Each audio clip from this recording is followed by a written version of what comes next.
Hi hello ನಮಸ್ಕಾರ ಸ್ನೇಹಿತರೆ. ಕೊನೆಗೂ ಕೂಡ ಇಲ್ಲಿ ರಾಘು ಝಾನ್ಸಿ ಒಂದಾಗೋಗಳಿಗೆ ಹತ್ತಿರ ಬಂದಿದೆ. ಇಲ್ಲಿ ಝಾನ್ಸಿ ನಾಟಕ ಮಾಡ್ತಿದ್ದಾರೆ. ಝಾನ್ಸಿ ನಾಟಕದಿಂದ ತುಳಸಿ ಕುತಂತ್ರ ಬಟಾಬೈಲ ಆಗಿದೆಯಾ, ಏನಾಯಿತು ಏನು ಗೊತ್ತಾ, ಇದು ಎಲ್ಲವನ್ನ ಕೂಡ ತಿಳ್ಕೊಬೇಕು ಅಂದರೆ ಈಗಲೇ ನಮ್ಮ ಈ ಚಾನಲ್ನ ಸಬ್ಸ್ಕ್ರೈಬ್ ಮಾಡಿ, ಹಾಗೆ ಈ ಒಂದು ವಿಡಿಯೋವನ್ನು ಪೂರ್ತಿಯಾಗಿ ನೋಡೋದನ್ನು ಯಾವುದೇ ಕಾರಣಕ್ಕೂ ಕೂಡ ಮರಿಬೇಡಿ. ಇಲ್ಲಿ ಝಾನ್ಸಿಗೆ ಎಲ್ಲ ನೆನಪು ಕೂಡ ಬಂದಿತ್ತು.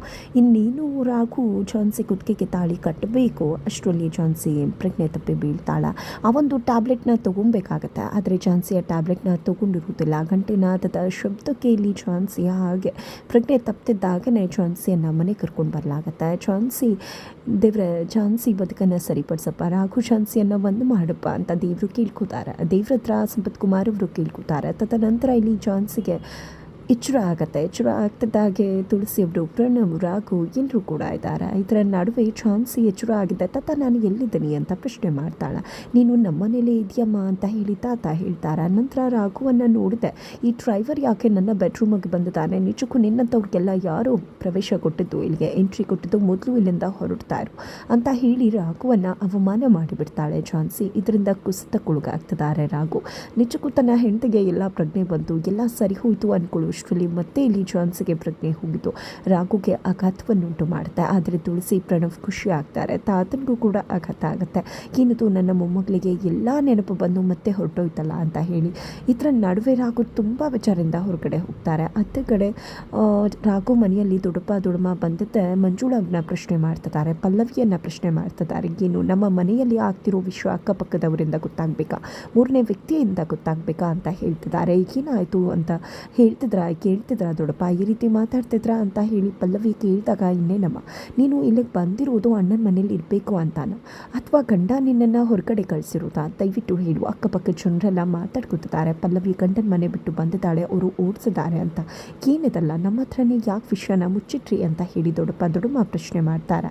ಆದರೆ ಇಲ್ಲಿ ಮಂಜುಳವರು, ಇಲ್ಲ ನೀವು ಯಾಕೆ ಆ ರೀತಿ ಅನ್ಕೋತಿದ್ರ ಅಣ್ಣ, ಖಂಡಿತ ಆ ರೀತಿ ಏನೂ ಇಲ್ಲ ಅಂತ ಮಂಜುಳವರು ಹೇಳ್ತಾರೆ. ಪಲ್ಲವಿ ಕೂಡ ಇಲ್ಲ, ಅವರು ಹೇಳ್ತಿರೋ ಮಾತನ್ನು ನಂಬ್ಕೊಂಡು ನೀವು ಪ್ರಶ್ನೆ ಮಾಡ್ತಿದ್ರ, ಅದೆಲ್ಲವೂ ಕೂಡ ಸುಳ್ಳು ಅಂತ ಹೇಳಿ ಪಲ್ಲವಿ ಕೂಡ ಹೇಳ್ತಾರೆ.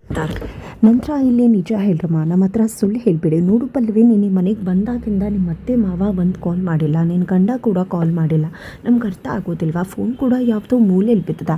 ನಿಜಕ್ಕೂ ಯಾಕಮ್ಮ ಈ ರೀತಿ ನಮ್ಮ ಮುಂದೆನೇ ಸತ್ಯನ ಮುಚ್ಚಿಡ್ತಿದ್ಯಾ, ನಾವು ಈ ಮನೆಯವರಲ್ವಾ, ನಮಗೆ ಈ ವಿಷಯ ಗೊತ್ತಾಗೋದು ಬೇಡವಾ ಅಂತ ದೊಡ್ಡಮ್ಮ ಪ್ರಶ್ನೆ ಮಾಡಿದಾಗ ಇಲ್ಲಿ ಮಂಜುಳವರು ನಡೆದಂಥ ಎಲ್ಲ ವಿಷಯನೂ ಕೂಡ ಹೇಳ್ತಾರೆ.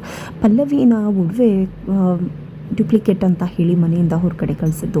ನಂತರ ಮಂಜುಳವರು ಹೋಗಿ ಅವ್ರ ಹತ್ರ ರಿಕ್ವೆಸ್ಟ್ ಮಾಡ್ಕೊಂಡಿದ್ದು, ನಾವು ಯಾವುದೇ ರೀತಿ ತಪ್ಪು ಮಾಡಿಲ್ಲ, ಅದು ಹೇಗೆ ಬದಲಾಯಿತು ಅಂತ ಗೊತ್ತಿಲ್ಲ ಅಂತ ಹೇಳಿ ಕನ್ವಿನ್ಸ್ ಮಾಡೋಕ್ಕೆ ಮುಂದಾಗಿತ್ತು. ಆದರೆ ಉಡುವೆ ತರೋ ತನಕ ಯಾವುದೇ ಕಾರಣಕ್ಕೂ ಮನೆಗೆ ವಾಪಸ್ ಆಗಬಾರ್ದು ಅಂತ ಹೇಳಿ ಮನೆಯಿಂದ ಹೊರಗಡೆ ಕಳಿಸಿದ್ದು. ಎಲ್ಲ ವಿಷಯ ಹೇಳಿದಾಗ ನಿಜಕ್ಕೂ ಈ ಮಾತನ್ನು ಕೇಳಿ ಆಘಾತವಾಗುತ್ತೆ ದೊಡ್ಡಮ್ಮಂಗೆ. ಏನಿದು ಈ ರೀತಿ ಆಗೋಯ್ತಲ್ಲ, ಝಾನ್ಸಿ ಮನೆಗೆ ಬರ್ತಾಳೆ, ಎಲ್ಲ ಕೂಡ ಸರಿ ಹೋಗುತ್ತೆ, ಈ ಮನೆ ನೆಮ್ಮದಿಯಾಗಿರುತ್ತೆ ಅಂತ ಅಂದ್ಕೊಂಡ್ರೆ ಇಲ್ಲಿ ಝಾನ್ಸಿಗೆ ಪ್ರಜ್ಞೆ ಬಂತು. ಆದರೆ ಪಲ್ಲವಿ ಬದುಕು ಈ ರೀತಿ ಆಗಿದೆ, ಏನು ಮಾಡಬೇಕು ಗೊತ್ತಾಗ್ತಿಲ್ಲ, ದೇವರು ಯಾಕೆ ಈ ರೀತಿ ಮಾಡ್ತಿದ್ದಾನೆ, ಪರೀಕ್ಷೆ ಮಾಡ್ತಿದ್ದಾನೆ ಅಂತ ಹೇಳಿ ದೊಡ್ಡಪ್ಪ ಮಾತನಾಡ್ತಾರೆ. ಇಲ್ಲ ಅಣ್ಣ, ನಾವು ರಾಘುಗೆ ಮತ್ತು ಝಾನ್ಸಿಗೆ ಮಾಡಿರುವ ನೋವಿಂದಾಗಿ ನಾವು ಇವತ್ತು ಈ ರೀತಿ ಅನುಭವಿಸ್ತಾ ಇದ್ದೀವಿ, ನನ್ನ ಮಗಳಿಗೆ ಅದಕ್ಕೆ ಈ ಪರಿಸ್ಥಿತಿ ಬಂದಿರೋದು ಅಂತ ಹೇಳಿದಾಗ, ಆ ರೀತಿ ಯಾಕಮ್ಮ ಅನ್ಕೋತೀಯ, ಎಲ್ಲವೂ ಕೂಡ ಒಳ್ಳೇದಾಗ್ತಿದೆ ಅಲ್ವಾ, ನಮ್ಮ ತಪ್ಪನ್ನು ನಾವು ತಿದ್ಕೊಂಡಿದ್ದೀವಲ್ವ, ಈಗ ಖಂಡಿತ ಎಲ್ಲವೂ ಕೂಡ ಮುಂದೆ ಒಳ್ಳೇದಾಗತ್ತೆ ಅಂತ ಹೇಳಿ ದೊಡ್ಡಮ್ಮ ಮಾತನಾಡ್ತಾರೆ. ತದನಂತರ ಅದ ಕಡೆ ರಾಘು ತುಂಬ ವಿಚಾರ ಮಾಡ್ಕೊಂಡಿದ್ದಾರೆ. ನೋಡ್ತೀಯ ರಾಯ್, ದೇವ್ರನ್ನ ಭರವಸೆ ಇಟ್ಟು ನಂಬಬೇಕು ಅಂತ ಅನ್ಕೋತೀವಿ, ಆದರೆ ಯಾವಾಗಲೂ ಕೂಡ ದೇವರು ಮಧ್ಯದಲ್ಲೇ ಕೈ ಕೊಡ್ತಾನೆ ಅನ್ನೋ ಹಾಗೆ ಅದನ್ನೇ ನಿಜ ಮಾಡಿಬಿಟ್ನಲ್ಲ ರಾಯ್. ಝಾನ್ಸಿ ಮೇಡಮ್ಗೆ ಪ್ರಜ್ಞೆ ಬಂತು ಅಂತ ಎಷ್ಟು ಖುಷಿಯಾಗಿದೆ, ಅದರ ತಕ್ಷಣಕ್ಕೆ ಝಾನ್ಸಿ ಮೇಡಮ್ಗೆ ಪ್ರಜ್ಞೆನೇ ಹೊರಟೋಯ್ತಲ್ಲ ರಾಯ್ ಅಂತ ಹೇಳಿದಾಗ, ಅಯ್ಯೋ ರಾಘು ಸರ್ ವಿಚಾರ ಮಾಡ್ಕೋಬೇಡಿ, ಎಲ್ಲ ಕೂಡ ಸರಿ ಹೋಗುತ್ತೆ, ನಮ್ಗೆ ಎಷ್ಟು ಖುಷಿಯಾಗಿದ್ವಿ, ಎಲ್ಲ ಕೂಡ ಸರಿ ಹೋಯಿತು ಅಂತ. ಆದರೆ ದೇವರು ಈ ರೀತಿ ಮಾಡಿಬಿಟ್ನಲ್ಲ, ನಿಜಕ್ಕೂ ಕೂಡ ಇಂಥ ಒಂದು ಟ್ವಿಸ್ಟ್ ಸಿಗುತ್ತೆ ಅಂತ ನಾನು ಅಂದ್ಕೊಂಡೇ ಇರಲಿಲ್ಲ ಅಂತ ಹೇಳಿ ರಾಯ್ ಕೂಡ ಹೇಳ್ತಿದ್ದಾರೆ. ಅಷ್ಟು ನೀ ಝಾನ್ಸಿ ಬರ್ತಾರೆ. ಝಾನ್ಸಿ ಬಂದಿದ್ದೆ, ಏನಿದು ರಾಯ್, ನೀನು ನನಗೆ ಪಿಯನ ರಾಘುಗೆ ಪಿಯನ, ಏನು ಮಾಡ್ತಿದ್ಯಾ ಈ ಕಾರ್ ಡ್ರೈವರ್ ಜೊತೆ ನಿಂತ್ಕೊಂಡು ಅಂತ ಪ್ರಶ್ನೆ ಮಾಡಿದಾಗ, ಇಲ್ಲಿ ಅದಕ್ಕೇನಿಲ್ಲ ಮೇಡಮ್, ಹಾಗೆ ಸುಮ್ಮನೆ ಮಾತನಾಡ್ತಿದ್ದೆ ಅಂತ ಹೇಳ್ತಾರೆ. ಈ ಕಡೆ ಝಾನ್ಸಿ ರೆಬೆಲ್ ಆಗಿದ್ದೆ, ರಾಘುನ ಬೈದು ಅಲ್ಲಿಂದ ಕಳಿಸ್ಬಿಡ್ತಾರೆ. ರಾಘು ತುಂಬ ಅಂದರೆ ತುಂಬ ವಿಚಾರ ಮಾಡಿಕೊಂಡು ಅಲ್ಲಿಂದ ಹೊರಟ್ಬಿಡ್ತಾರೆ.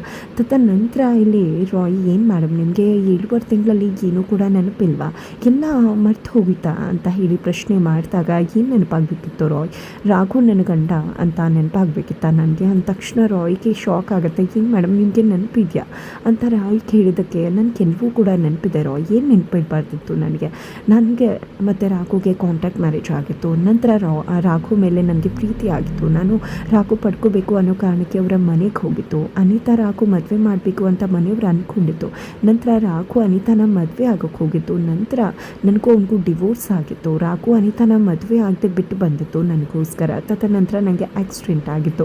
ಇದು ಎಲ್ಲವನ್ನ ಬಿಟ್ಟು ಇನ್ನೇನಾದರೂ ನೆನಪಾಗಬೇಕಿತ್ತ ರಾಯ್ ಅಂತ ಹೇಳಿ ಝಾನ್ಸಿ ಕೇಳಿದ ತಕ್ಷಣ ರಾಯ್ಗೆ ಎಲ್ಲದು ಖುಷಿ ಆಗಿಬಿಡುತ್ತೆ.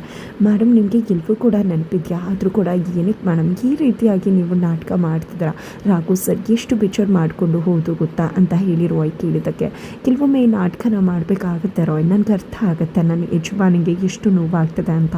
ಆದರೆ ಏನು ಮಾಡೋದು, ಕೆಲವೊಂದು ಜನ ಮುಖವಾಡ ಹಾಕ್ಕೊಂಡು ಹಸುವಿನ ಮುಖವಾಡ ಹಾಕ್ಕೊಂಡು ಈ ಮನೇಲಿದ್ದಾರೆ.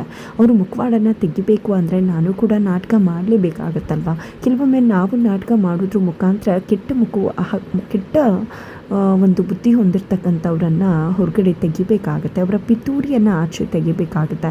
ನನ್ನಿಂದ ಏನೋ ಪಿತೂರಿ ನಡೀತಿದೆ, ಹಸುವಿನ ಮುಖವಾಡ ಹಾಕ್ಕೊಂಡವರು ತುಂಬ ಜನ ನಮ್ಮ ಮನೆಯಲ್ಲಿದ್ದಾರೆ, ಅವರನ್ನು ಹೊರಗಡೆ ತೆಗಿಬೇಕು ಅಂದರೆ ನಾನು ಈ ನಾಟಕನ ಮಾಡಲೇಬೇಕಾಗತ್ತೆ ರಾಯ್ ಅಂತ ಝಾನ್ಸಿ ಹೇಳಿದಾಗ, ಎಷ್ಟು ದಿನ ಮೇಡಮ್ ಇದು ಅಂದಾಗ, ಜಸ್ಟ್ 1 ಡೇ ಅಷ್ಟೇ, ನಾಳೆ ಒಳಗಡೆ ಎಲ್ಲ ಕೂಡ ಇತ್ಯರ್ಥ ಆಗುತ್ತೆ. ನಂತರ ನಾನೇ ನನ್ನ ಯಜಮಾನನ ಬಳಿಗೆ ಹೋಗ್ತೀನಿ ಅಂತ ಕೂಡ ಝಾನ್ಸಿ ಹೇಳ್ತಾಳೆ.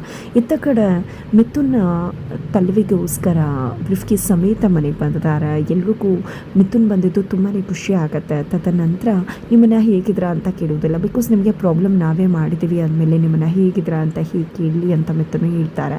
ನನ್ನ ಹೆಂಡತಿಗೋಸ್ಕರ ನಾನು ಒಂದು ಸೊಲ್ಯೂಷನ್ ತೊಗೊಂಡು ಬಂದಿದ್ದೀನಿ, ಇದರಲ್ಲಿ 50 ಲಕ್ಷ ಇದೆ, ಇದನ್ನು ದುಡ್ಡು ಕೊಟ್ಟು ಸಾರ್ಟ್ ಔಟ್ ಮಾಡಿಕೊಡಿ.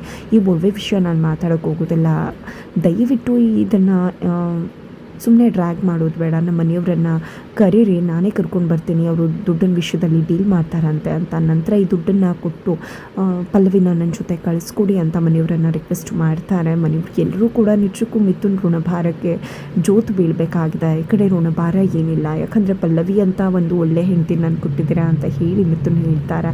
ಇಂಥ ಅಡಿಯನ್ನು ಪಡೆದಿರೋ ನಾವೇ ಧನ್ಯರು, ನಿಜಕ್ಕೂ ತುಂಬ ಖುಷಿ ಆಗ್ತದೆ ಅಂತ ಹೇಳ್ತಾರೆ. ನಂತರ ಪಲ್ಲವಿ, ಮಿಥುನ್ ನೀನು ಮುಂದೊಂದು ದಿನ ಇದನ್ನು ಇಟ್ಕೊಂಡು ನನ್ನ ಮನೆಯವ್ರನ್ನ ಆಡ್ಕೊಳ್ಳೋದಿಲ್ಲ ಅಲ್ವಾ ಅಂತ ಹೇಳಿ ಪಲ್ಲವಿ ಕೇಳಿದಾಗ, ಇಲ್ಲ ಪಲ್ಲವಿ, ನಿಮ್ಮ ಅಣ್ಣ ಏನು ಅನ್ನೋದು ನನಗೆ ಗೊತ್ತಿಲ್ವಾ, ಖಂಡಿತ ಈ ಒಡವೆ ವಿಷಯದಲ್ಲಿ ಏನೂ ಆಗಿದೆ, ಬಟ್ ಆ ವಿಷಯನ ಎಳೆದು ತರೋದಕ್ಕೆ ನಾನು ಇಷ್ಟಪಡೋದಿಲ್ಲ, ನಿನಗೋಸ್ಕರ ನನಗೇನು ಬೇಕಿದ್ರೂ ಮಾಡ್ತೀನಿ, ನಿನ್ನ ಮುಂದೆ ನನಗೆ ಯಾವುದೇ ದುಡ್ಡು ಮುಖ್ಯ ಅಲ್ಲ ಅಂತ ಹೇಳಿ ಮಿಥುನ್ ಹೇಳ್ತಾರೆ. ಪಲ್ಲವಿಗೆ ಖುಷಿ ಆಗುತ್ತೆ. ನಂತರ ಇಲ್ಲಿ ಝಾನ್ಸಿ ಬಳಿ ಮದುವೆ ವಿಷಯ ಮಾತಾಡುವಂಥ ತುಳಸಿ ದುಂಬಾಲು ಬಿತ್ತಿದ್ದಾರೆ ತಾತಂಗೆ. ಅದೇ ಕಾರಣಕ್ಕೆ ತಾತ ಕೂಡ ಝಾನ್ಸಿ ಮತ್ತು ಪ್ರಣವ್ ಮದುವೆ ಮಾಡಬೇಕು ಅಂತ ಹೇಳಿದಾಗ, ಝಾನ್ಸಿ ನನಗೆ 1 ಡೇ ಟೈಮ್ ಕೊಡಿ ತಾತ, 1 ಡೇ ಆಗೋದ್ರ ಒಳಗೆ ನನ್ನ ನಿರ್ಧಾರವನ್ನು ನಾನು ತಿಳಿಸ್ತೀನಿ ಅಂತ ಹೇಳ್ತಾಳೆ. ಪ್ರಣವ್ ಮತ್ತು ಝಾನ್ಸಿ ಮದುವೆ ಫಿಕ್ಸ್ ಆಗುತ್ತೆ.